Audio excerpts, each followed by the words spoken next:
Yes. What's the plot du jour? Light of the day. It was really good.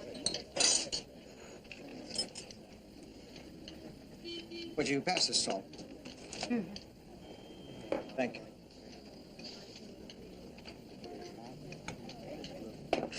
That's what I meant, the sugar. You want the plat du jour? No, not today. How's the crumb cake? Fine. I'll have the crumb cake. Can I hotten up your coffee? Oh, no, thanks.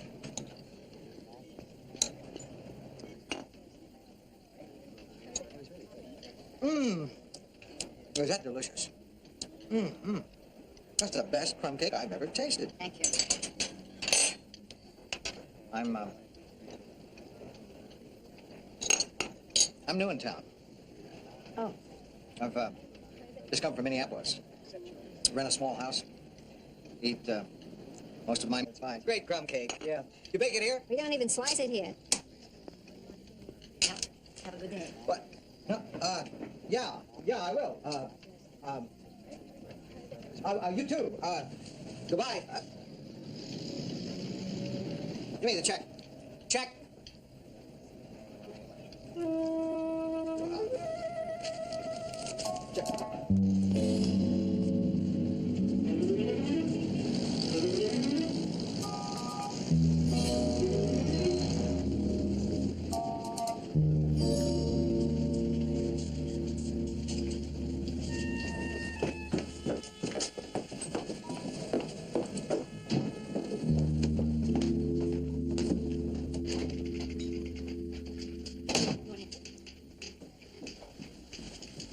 Hi, Kath.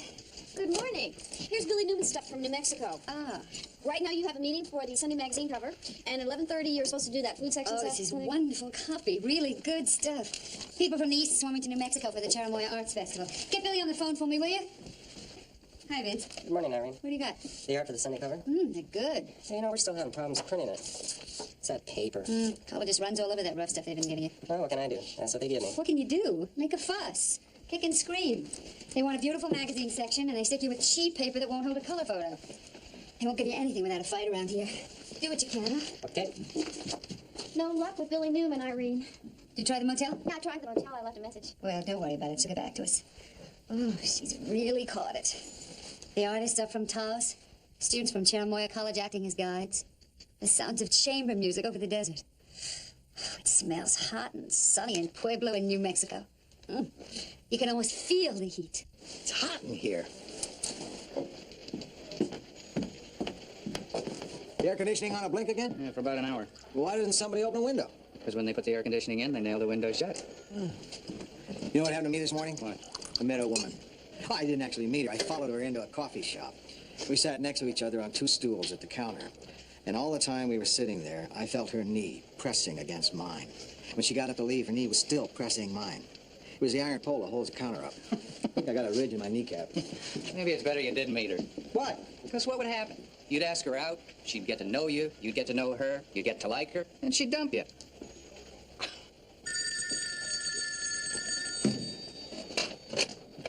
City desk.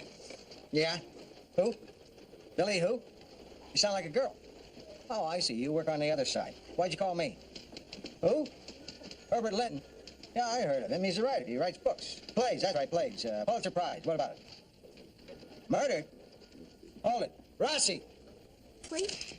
He was shot in the bathtub. I mean in the chest. Found in the bathtub.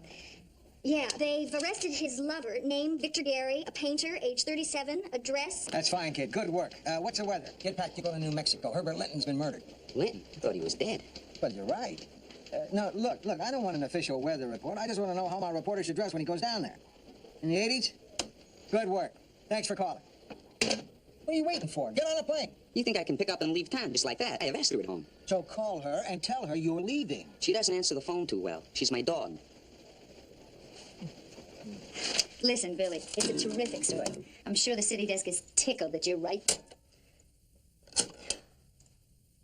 Kathy, get me this Lou Grant person, will you? Oh. City desk. Lou Grant? This is Irene Mott. We haven't met, but I met her today, and I'm calling about Billy Newman, who is in... Yeah, I already talked to her. She did a nice job. You can tell her to come home. Well, that's the point. Billy's right there on the scene, and she can cover the story. No, she can't cover this story. I'm sending a reporter down. A reporter? What do you think Billy is, kidney beans? What's that mean? I don't know what it means. My father used to say it to me. That's an odd expression. Well, I never questioned it. Why should you? Anyway, the point is, Billy is in... The point is, we do breaking stories on this side.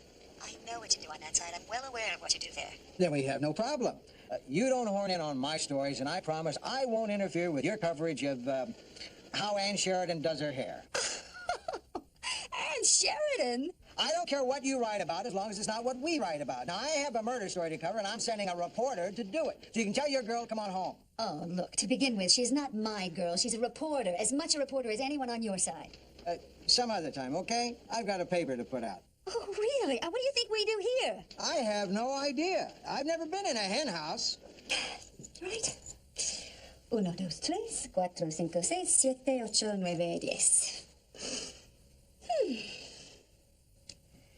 I'll kill him.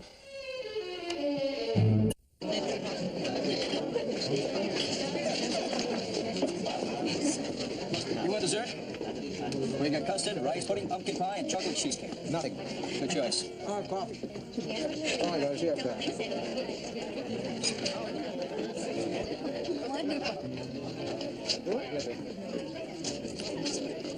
Listen, I'll have my coffee over there at that table. I know that one. You want to pay your check now? Oh, sure. How much is it? Let's see. It's roast beef and beer, $2.25. Okay. There you go. Keep the change. Yeah, coffee, 30 cents. Oh, yeah.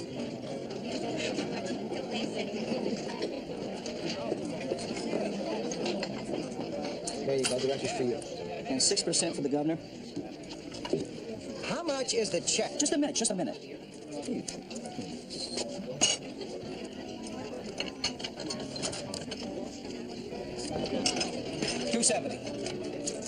You just blew your tip.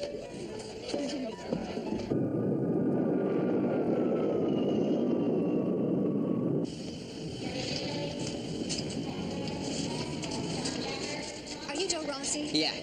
I didn't know how I was going to recognize you, but it's interesting how I picked you out. Well, from the typewriter, of course. It's not my typewriter, it's my toilet kit. Where can I get a car? Oh, I've got a car. I'll drive you to Cherimoya. Who are you? I'm Billy Newman. Oh. I'm from the Trib. I'm working on the Linton story. Where's a good place to stay in Cherimoya? Well, I'm staying at the Cherimoya Inn, which is right near the college. It's just fine. It's very clean. How's the food? Any decent restaurants? I guess so. Actually, I haven't had much time for big dinners lately. You know, I'm covering the Linton murder. I heard you the first time. Listen, Rossi, I know you've been sent to do the breaking story, but I got my Take notes. your car. This way you won't have to turn it in. My car? What'll I use? What do you need a car for? You're taking that plane right there. No, I'm not. I'm still on assignment. I'm covering the arts festival. Look, the point is, I can't rent a car. I lost my license someplace. Where? If I knew where, it wouldn't be lost, would it? Well, look, I'll drive, and while we're driving, I can brief you. Is there anything to do there at night? Hay rides, illegal fishing, sing-alongs? Listen, I'm not the welcome wagon. All right. Where's the car? He moved here 7 years ago after his last flop. He said he was through with New York and the theater, and he was going to write books. Oh, he's written a few articles since he got here, mostly about Indians. They're about the effect of Indian mysticism on his psyche. It didn't work.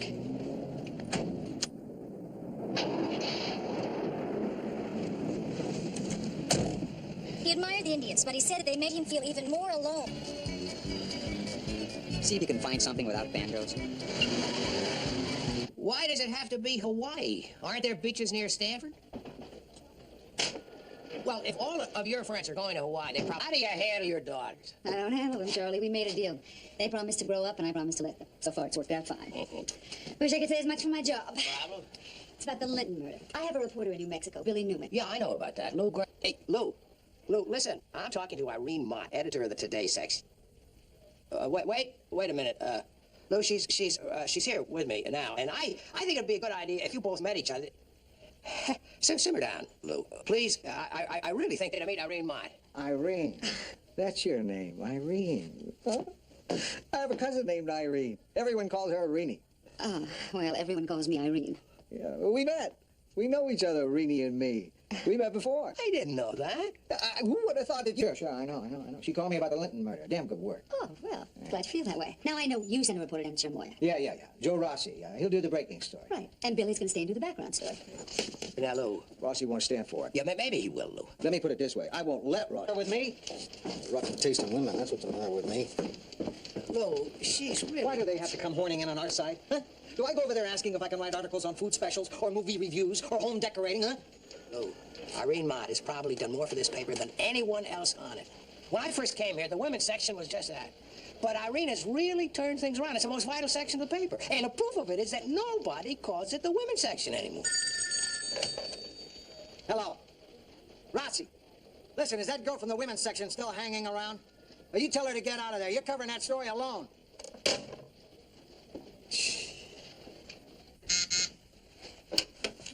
Billy? You're staying in Chermoya. Let Rossi do the breaking story, the sidebar, the second follow-up, the third, whatever. You do the background. I want to know all about Herbert Linton. What was he doing in New Mexico? What was he writing? Who were the people around him? Background, Billy. Send me background. Crumb cake. I beg your pardon? He liked the crummy crumb cake.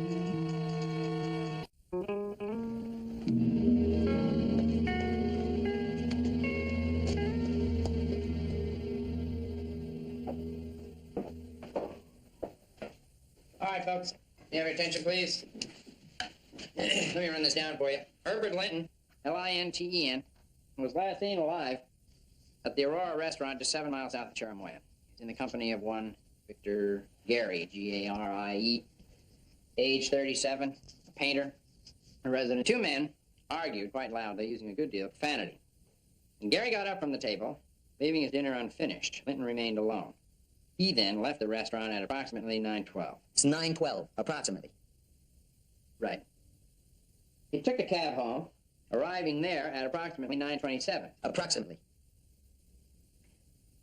The body was found at 10:30 that night by a student, one Cecile Tormsby, Tormsby, who, getting no response from a knock at the door and seeing that the rear window had been broken, telephoned the sheriff's office. Linton's body was found in the bathroom. Was he dressed? Fully dressed. Hey, get that cat out of here. God, this cat fur stops me up. Is that all cats or just gray tabbies?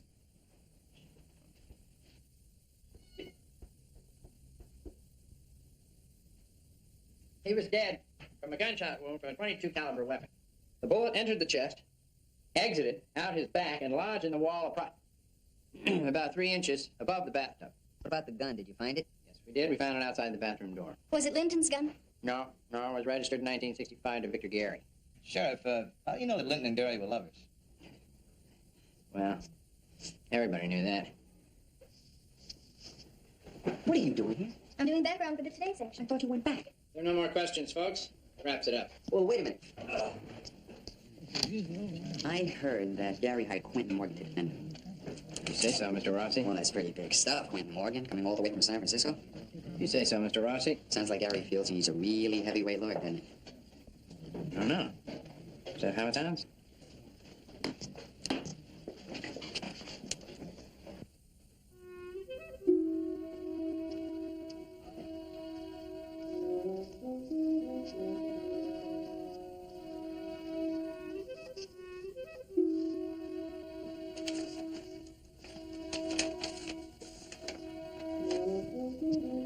Would you mind putting that down, miss? Oh, sorry.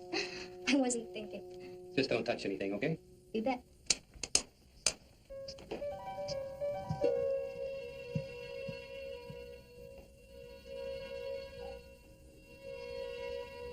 Anybody want this roast beef sandwich? No, came on raisin bread. Huh?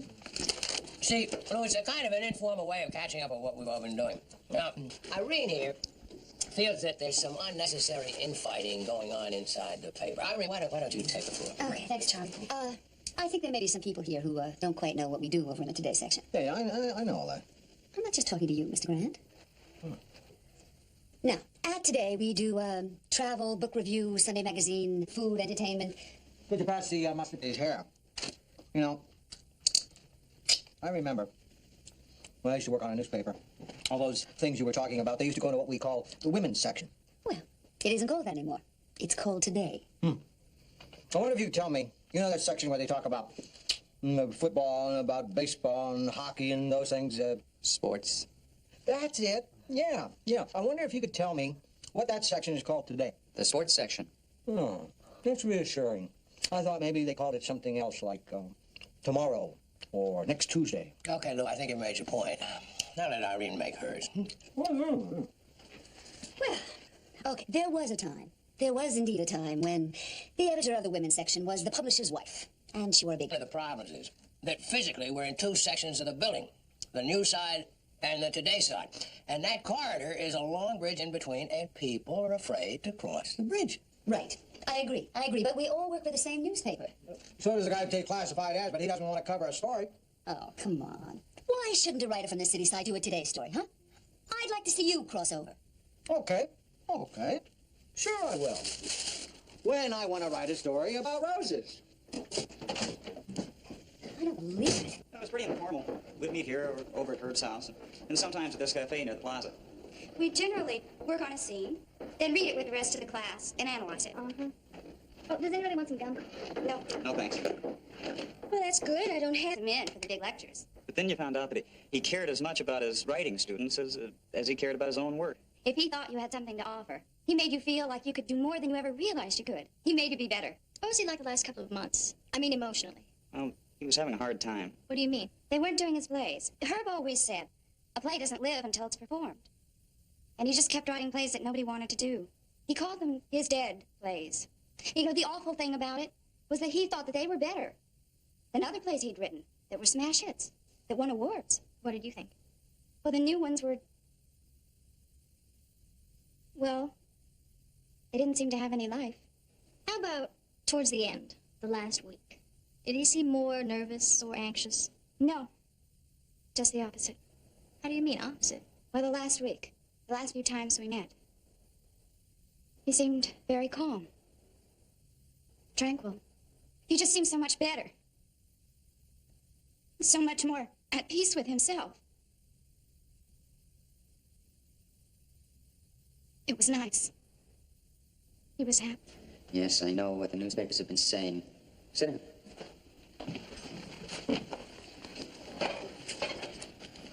So what do you want to tell me? I did not kill Herb. You had a big fight. Everybody heard it next.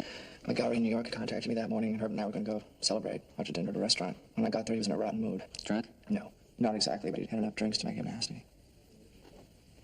We got to the table. You were at the table? He began to argue. About what? I don't know what. Whatever I said ticked him off. Whatever I didn't say ticked him off. I couldn't make any sense of it. I couldn't figure out what was bugging him. So then both of you began arguing? No. No, I know better than that. There's no dealing with him when he's in that kind of a mood. He was just insulting me, so trying to.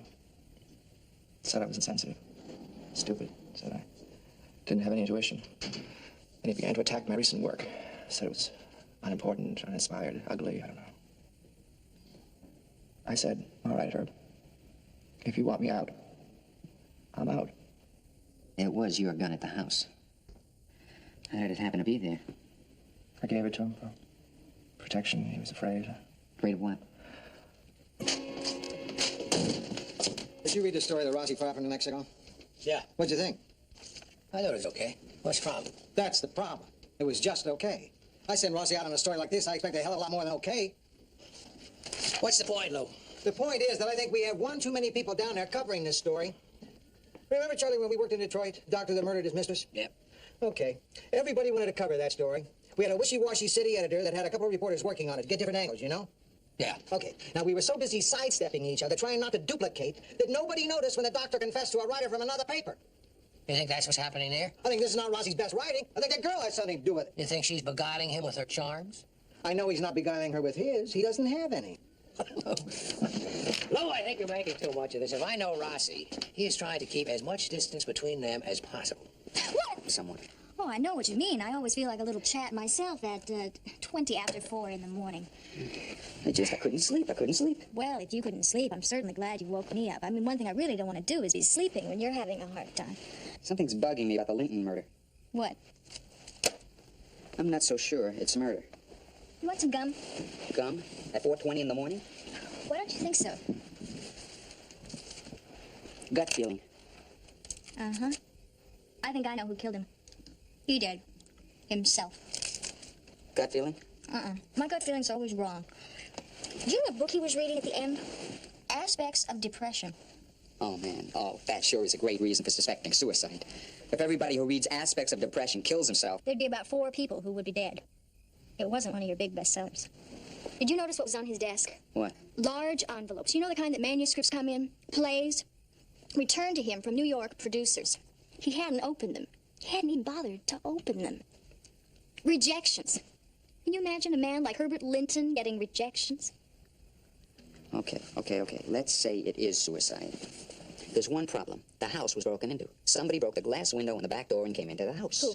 Who? Victor Gary. Why? Why not? He was angry enough. Hell hath no fury like, and all that. That doesn't make him a murderer. No, it doesn't, does it? I want to find out more about Lynn. He was teaching a playwriting seminar around here. I want to talk to some of his students. I already did. They told me something really interesting. Very interesting. I wish you wouldn't crack your gum like that. It gives me a headache. Last week, right before he died, they said that he was suddenly very calm, quiet, tranquil, as if he was more peaceful than he had been for months. As though he'd come to a decision. Yes. Uh-huh. Get dressed. Don't do that. I'm ticklish. On your ankle? That wasn't my ankle. Come on, get dressed. What do you mean, get dressed? I haven't finished sleeping. When are you getting up? Tomorrow. It's tomorrow. Get up. So it seems he had every reason to commit suicide. More than anyone else had a reason to kill him. Sure, that's why he picked a big fight with Gary in the restaurant. Linton wanted Gary to walk out. He wanted Gary to hate him. So it might make it easier for him to take Linton's death. Makes sense. We're releasing Gary tomorrow. Because of what we said? No, because of the barium traces on Linton's hands. Barium? Yeah, barium traces on a hand means that the hand has fired a gun within 24 hours. Well, the window to get in. You mean that could be right? It's as good as anything we come up with. Well, now all we have to do is find the keys and wrap the case. Whatever you say, Mr. Rossi. Now, where are the keys? If we knew that, they wouldn't be lost, would they?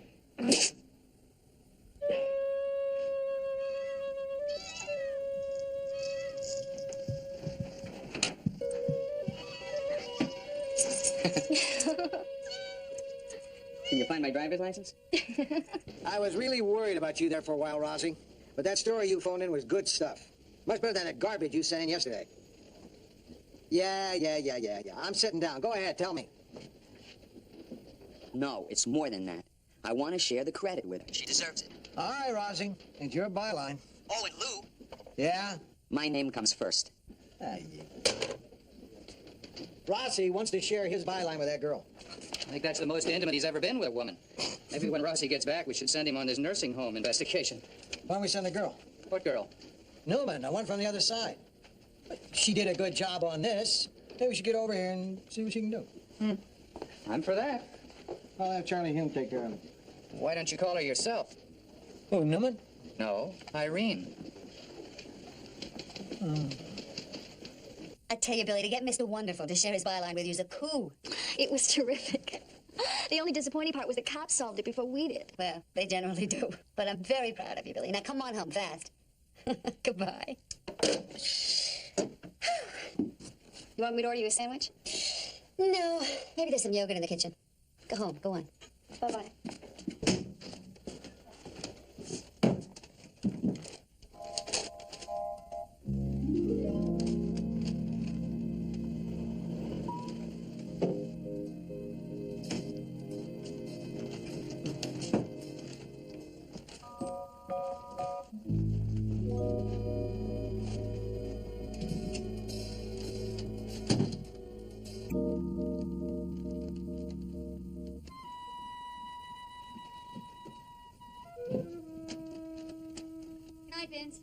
Good night, Irene. See you in the morning.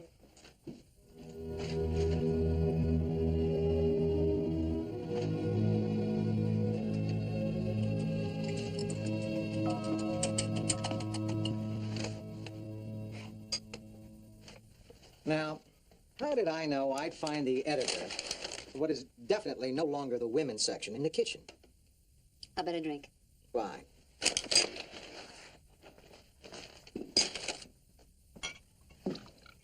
Thank you. Mm-hmm. drink like a man. So do you. Want some eggs? Oh, no. Don't bother. I am not hungry. What kind are you making? Western? With chili and peppers? Mm-hmm, nothing like it. Kills the taste of the eggs. Yeah, well, I like it really hot. How hot? When my bald spot begins to sweat. I brought you something. What? Plastic roses. My favorite.